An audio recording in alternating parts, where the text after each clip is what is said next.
First thing you'll notice is how low the water level actually is. If you plan on opening your pool, you come outside and you notice this, it'd be a good idea to start filling your pool by slipping the garden hose underneath the cover and letting it fill for a day before actually attempting to open the pool. If you have a mesh or hardcover though, there is no actual indicator of where the water level is sitting, so you'll be surprised when you take it off and then hopefully you're good to go. If not, just fill up the pool, come back in a couple hours. Jumping into the actual pool opening, we're going to start taking off these water bags and just draining them out. If there is a ton of water in the middle of the cover, drop a pump in and drain the water off. In this case, there isn't that much water on the cover, so we're going to be able to get away with it. If there's a bunch of debris on the cover, you're going to want to get your leaf net, get all the leaves and branches off as much as you can, because once you pull the cover, all of that will go into your pool, which you're not going to want. Once all the bags are removed off of the cover, it's time to finally fold it. This right here is called a fan fold. You're going to need a person on either side of the cover, pulling against each other and then also pulling away from the pool. When the cover's been pulled away a couple feet, you're going to walk up the cover and repeat the process, folding the cover on top of itself multiple times until the cover is entirely off of the pool. This is where it matters how well you clean the top of the cover, because as you can see, everything that is left on top is in fact going into the pool. If it's a little green, a little dirty, that's alright, because that'll clean up with the chemicals and once the pump is running, going through the filter system. Once you have the cover off, roll it up and get it out of the way for the time being. When you're done with the pool opening, we're going to come back to the cover, unroll it in a wide open area, soap everything up, and wash it off. We're going to do the exact same thing with the water bags. If you don't do this, everything gets slimy and really smelly. This is what you'll typically expect with a water bag cover. The water's a little dirty, but honestly it's not that bad. I've seen way worse. Especially if you have a mesh or a hard cover, it's going to be an absolute nightmare. And this is what I was talking about. If the water's not in the skimmer, you're not actually going to be able to fire up your pump, delaying the entire process. Before heading over to the filter pad, we need to take out the plugs that are in the skimmer and returns that were placed there for the pool closing. The skimmer plug is a long cylindrical tube that can be easily removed by spinning it counterclockwise. Now we need to remove the return plugs. To do this, you would insert a flathead screwdriver inside the slot of the return plug and spin counterclockwise until it is completely out of the wall. When you have successfully removed the plug, you now need to take the return fitting and screw it into the wall. This is where the water flows back into your pool coming from the filter pad. Repeat this process for all returns and skimmers inside your pool. Everyone's filter pad looks a little different, but they all operate the same way. The pump pulls the water, pushes it through the filter, goes through a chlorinating system, and then gets heated by the water and returns to the pool. The first step would be going to the filter and taking off the band. You need to locate the bolt and undo it like I'm doing right here. Usually they're like 3/4 of an inch, sometimes they're 7/8, I don't know. They're all different depending on the filter you have. When it's all the way loosened up, you can just go ahead and pull it to the side. Sometimes these belts get stuck and you need to hit them with a hammer, but this one wasn't too bad getting off. Go ahead and take the lid of the filter off and find the actual filter cartridges, and we're going to put them in because this is where the water gets filtered. This is what the cartridges look like. There's all different shapes and sizes, so if you have to buy new ones, be sure you're actually picking out the right ones.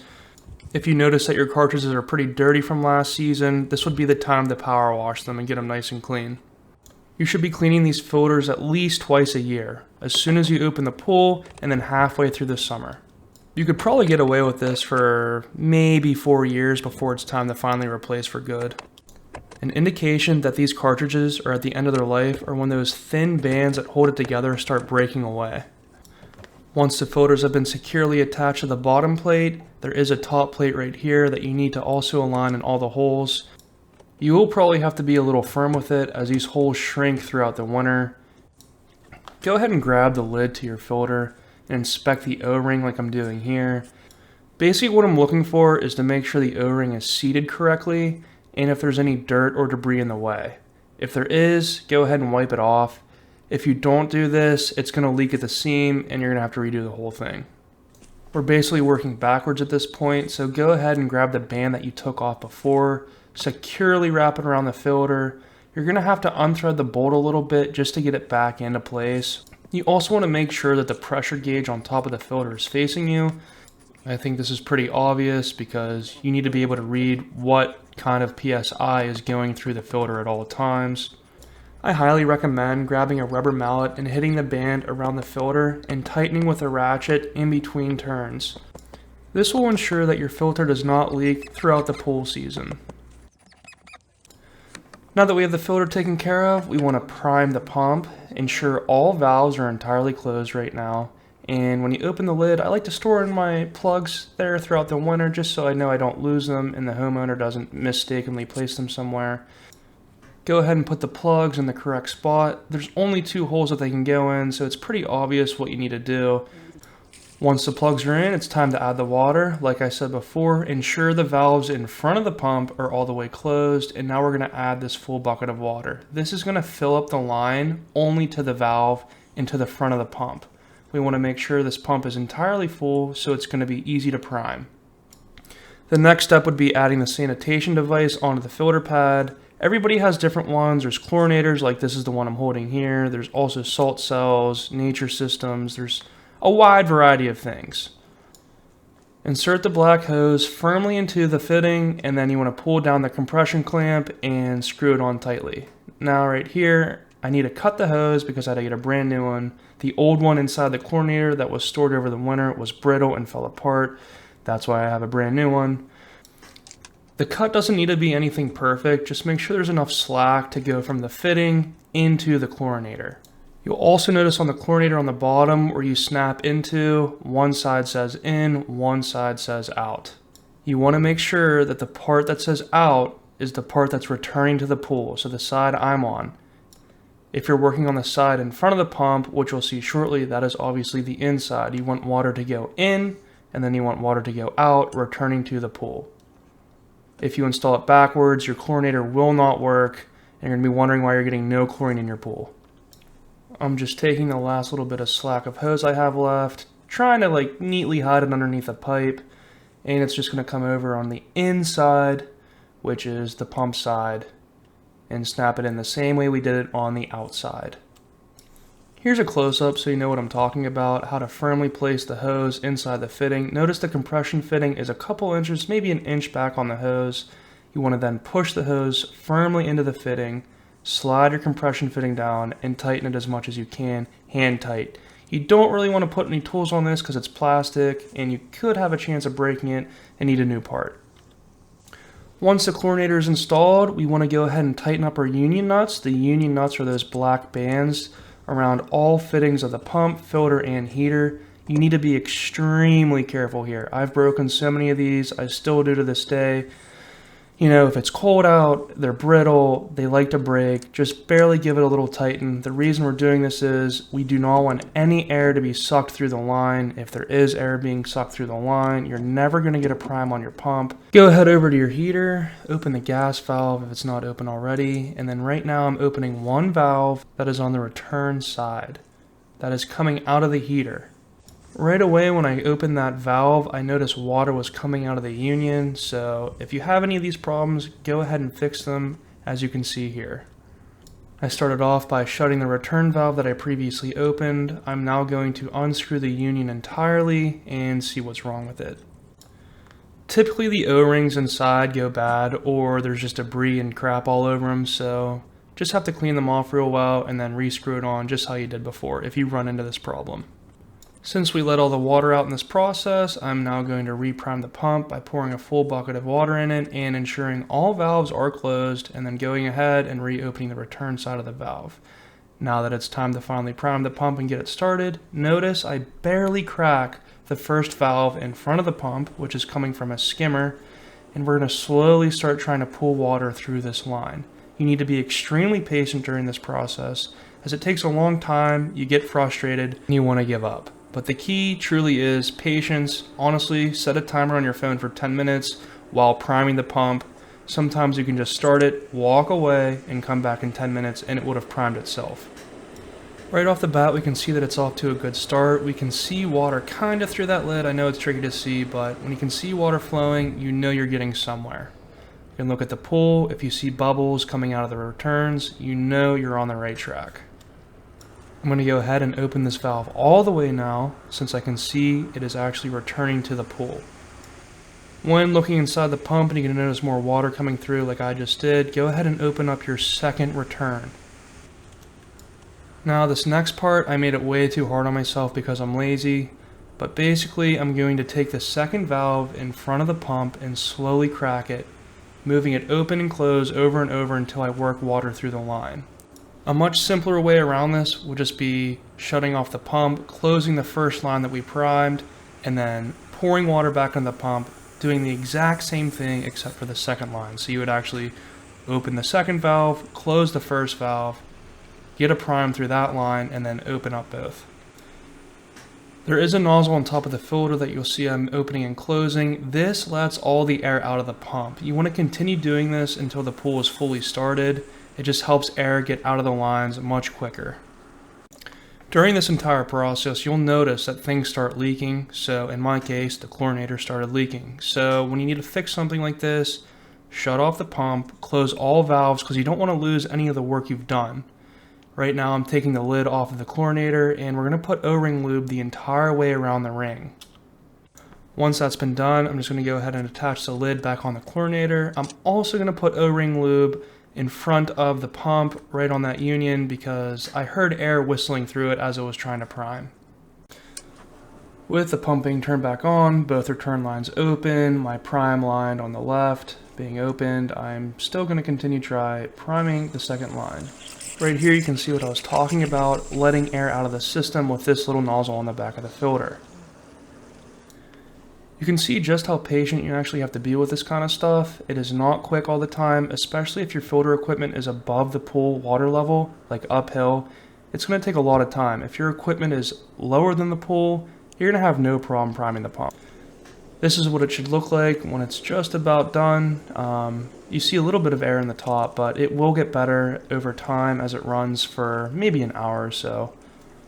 Right here, I'm going to switch the three-way valve. This is to a hot tub, so I'm no longer pushing water back into the pool. I'm pushing water into the hot tub. If you have a hot tub attached to your pool, you then need to go around the jets and turn them all counterclockwise. This will open them up, allowing water to be pushed through, filling the hot tub. I'm now going to start the heater up. Go ahead and press the button that is the pull button, whichever it is on your heater. I'm turning the heat down to about 55, I think, because this person's not going to be swimming anytime soon. It's still kind of cold out for the next couple weeks. The blower is engaging, as you can hear, and you have to wait about a minute before it fires up. When the pool is fully running now, it is time to finally vacuum the pool. To do this, we're going to leave one valve open and one valve closed. This is because we'll get a better suction when we're vacuuming the pool. To determine which skimmer we're going to be vacuuming out of, simply look at both skimmers and whichever one has water moving in it, that's the one we're going to use. Start off by assembling your vacuum. You need to take the vac head and attach it to the pole, and then your vac hose and attach it to the vac head. Fully submerge the vacuum under the water and begin priming the hose. We're going to forcefully push the hose vertically underneath the water, which will cause the hose to fill up with water. If you don't do this, actually the whole entire thing will be filled with air, and you'll be sucking air to your pump and kill the entire prime. Simply take the basket out of the skimmer, and you'll notice there's two holes at the bottom. One's going to be already plugged from whoever built the pool, but the other hole that's open, go ahead and stuff the vac hose in that one.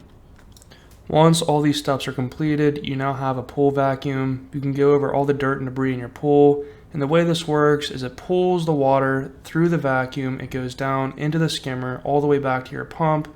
From the pump, it comes out the back end and goes into the filters that we installed earlier. As you continue to clean your pool throughout the summer, you'll notice the PSI gauge on the filter tank. If it reads anything above 20, that's considered dirty, and you'll need to take out the cartridges and power wash them clean and then replace how I explained earlier. One of the final steps for your pool opening would be adjusting the water chemistry. So you should have a test strip bottle, something looking like this, where it tests for chlorine, alkalinity, pH, and stabilizer. And the test strip should look like a bunch of little pads on a strip. Go ahead and dunk it in the water, pull it out, and we're going to compare the color chart on the back of the bottle. The very first thing that you want to balance is your alkalinity. You can remember this by A before P, the P being the pH. Comparing my alkalinity colors from the test strip in the bottle, I'm reading about 40 parts per million. Anything lower than 80 parts per million on the alkalinity side is considered low. So to get this to the correct number, I need to raise this pool about 40 parts per million to get to a total of 80, which would be in the OK zone. You are allowed to go a little bit higher than 80. You could probably go to 110, 120 being the absolute max, but going any higher than that number, you're probably going to cause damage to your pool. To determine how to increase the pool by 40 parts per million, we're going to have to look at a chart. Within this chart, you're also going to have to know how many gallons of water your pool holds. Looking at this chart, I know this pool is probably in between 10,000 to 15,000 gallons. With that information, I'm going to look at the top column. I'm going to pretend I'm at 13,000 gallons, come down the chart until I reach 40 parts per million on the left side, and come to the conclusion I need to add about 8 pounds of alkalinity up to this pool. It would be in your best interest to get some sort of measuring cup or a red solo cup. If you don't have either of those, you can just use your hands. It's not an exact science. Since I've been doing this for so many years, I have a pretty good estimation of what 1 pound feels like, so I'm going to do this until 8 pounds is thrown into the pool. When this is completed, it is extremely important to brush the chemicals off of the liner. If you just let it sit there, it could potentially damage the pool.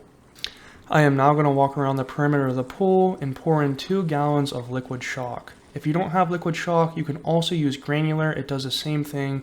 Just make sure that you brush the grains off the liner or it'll actually bleach it white. Now that we have added our shock and alkalinity, you're going to have to wait 24 hours before adjusting the pH. You're going to use the exact same method I showed you, just use a different chart, which is this one right here. I cannot stress this enough how important it is to keep good water chemistry. Just because the water looks crystal clear does not necessarily mean that your chemicals are properly balanced. With poorly balanced chemicals, the liner will start rippling and get waves in it and also destroy your heater and pump and other equipment. When you're finished vacuuming, simply take out the vac hose from the skimmer, pull everything out of the water, and wrap it up neatly for next use. The very last step of vacuuming would be going over to your filter pad, shutting off the system, pulling out the basket from the pump, and getting rid of the large objects that came off the bottom of the pool. I hope this helps you in the daunting but easy task to successfully open up your swimming pool.